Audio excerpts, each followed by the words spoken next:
So, Cameroon, the hosts, were losing. What do they get? 2 first half penalties. Oh, AFCON, I've missed you.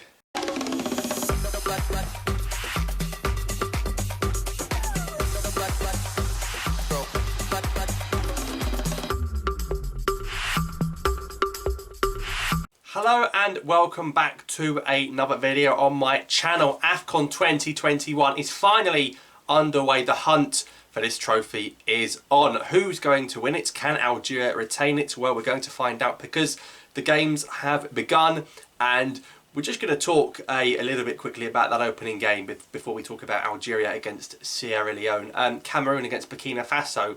Now, Burkina Faso actually started the game quite well, got the early goal, and then Cameroon was struggling and they got 2 penalties in the first half. I cannot say I am surprised at all. Vincent Aboubakar with 2 goals, of course 2 goals in the first game of the tournament for your team is very good, but 2 questionable penalty decisions. The first one went to VAR. Well, to be fair, I can see why both are given, but it's just not a good look to have 2 penalties given in the first game to the hosts, who were losing, who end up winning. But I think it's good for the tournament going forward to have the host going as far as possible.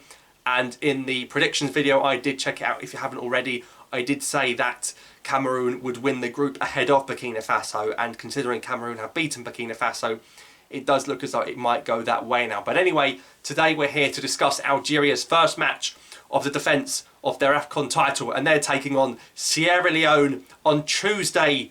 But it's going to be a 1 PM kickoff UK time. Now, 1 PM UK time in Cameroon, it means it's going to be very, very hot and very, very humid. 35-degree heat could be happening, maybe even 40-degree heat, who knows, in Cameroon in the early afternoon. It's going to be very, very warm in Cameroon for this game. And of course, Sierra Leone might well adapt to this heat better than Algeria do. We're not used to that high temperatures in North Africa. It's even hotter in sub-Saharan Africa. That's of course why AFCON is played in January most of the time. It's going to be very hot, so hopefully our players don't suffer. And we have got the option of 5 substitutions at this tournament. You can make 5 subs, but only at 3 different intervals during the game. So we can change half of the outfield players if we need to, if there is fatigue. So Algeria against Sierra Leone.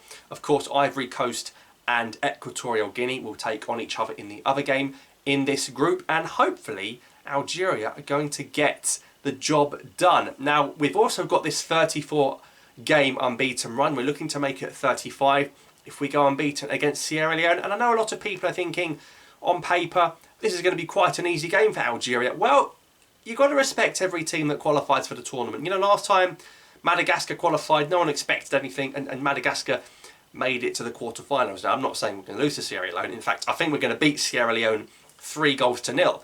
But I'm just saying you have to be cautious when it comes to these games, particularly with some of the dodgy officiating and VAR decisions. But Sierra Leone, I don't even think they're in the top 100 in the FIFA rankings. I think in December time they were ranked just outside the top 100, but they have qualified, and respect to them. Of course, we saw them play Nigeria recently. They were 4-0 down, ended up drawing the game 4-4. So even if we do go 4-0 up, don't think it's job done. They've brought in Stephen Corker, who's actually played for England. He's played once for England and actually scored for England in his only game for England. Now playing for Sierra Leone.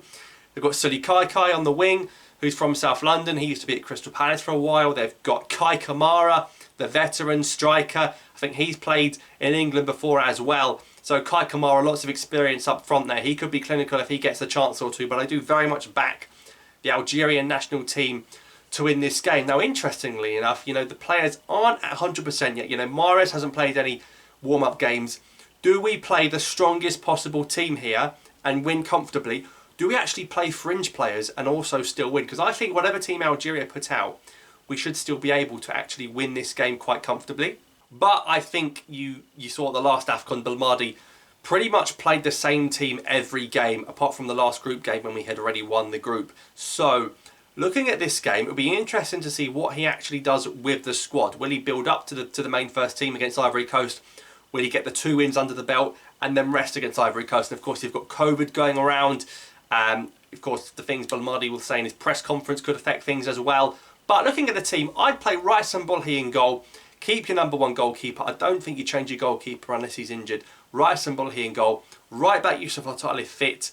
Left back, Remy Ben-Sebaini. And at the back, Issa Mandy could be partnered alongside Ben Lamry. That's what it usually was. But Badarain, to play Badarain with Mandy, like we did against Ghana, particularly with Badarain doing okay and winning the Arab Cup, I wouldn't be too fussed about. Of course, Mandy and Ben Lamry is what I like to see.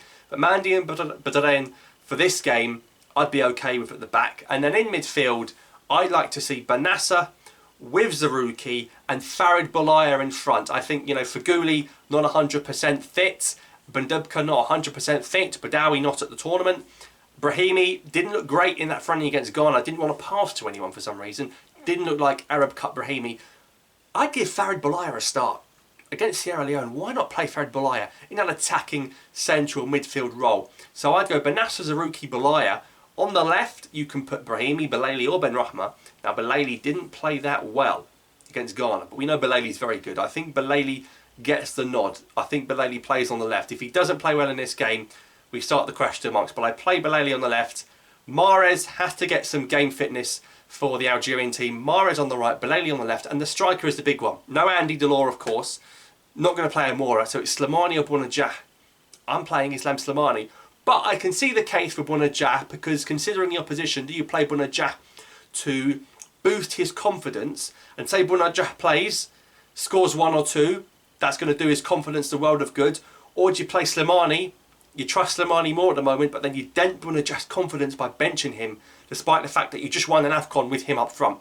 So interesting, you could go for Slimani, you could go for Bounedjah. I'd go for Slimani, our all-time top scorer, scored against Ghana, still very much a top player for us. So we're looking at Mbulhi, Atal, Badarain, Mandy, Ben-Sebaini, Banassa Zarouki with Boulaya in front, Belayli, Mahrez and Slimani. That would be my team that Algeria would pitch up against Sierra Leone. But Sierra Leone, like I say, Kai Kamara, Suli Kai, Stephen Corker, they're not the nobodies people think they are, and I did predict for them to actually go into the last 16. So we'll see if that actually happens. But I'm confident that Algeria will win this game by 3-0. The goal difference is, of course, important as well, because we are looking to get a better goal difference than Ivory Coast if we want to perhaps finish above them if we do draw against them in the final group game. But like I said, it's great to see that the tournament has finally kicked off. No delays.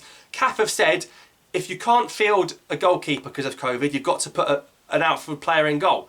So my question is, if we had all our goalkeepers with COVID, who would you like to see play in goal for Algeria? Let me know in the comments down below. It's an interesting one. Imagine Slimani in goal anyway. Should win the game. CAF have also said if you can't field 11 players because of COVID, you lose the game 2-0. So hopefully we're not going to be having any of those situations. There's lots of chaotic scenes going on. There's problems with Gabon, training, bonuses. Morocco have got COVID cases. A lot of teams have got COVID cases. Friendlies have been cancelled. We're here. We're not making any excuses. We're here to win this trophy. But Algeria against Sierra Leone, 1 o'clock Tuesday, kick-off. Inshallah, we get the 3 points. We make it 35 games unbeaten. But in the heat, it's going to be tough. We need players that are going to be match fit. And I think the 5 subs will be utilised. Maybe Boulaya to Brahimi will happen. Belayli to Ben Rahma, Slimani to Bounedjah. You'll see those sorts of changes. Maybe Atola to Ben Yada. We'll see what the manager does. But anyway, thanks for watching my Algeria versus Sierra Leone preview. Hopefully we get the win. Good luck to Sierra Leone as well. I hope for a clean, fair game between the two sides. But I'll be back to see how Algeria do against Sierra Leone after the game. As for you guys, enjoy the game. Thanks for watching, and I'll see you next time.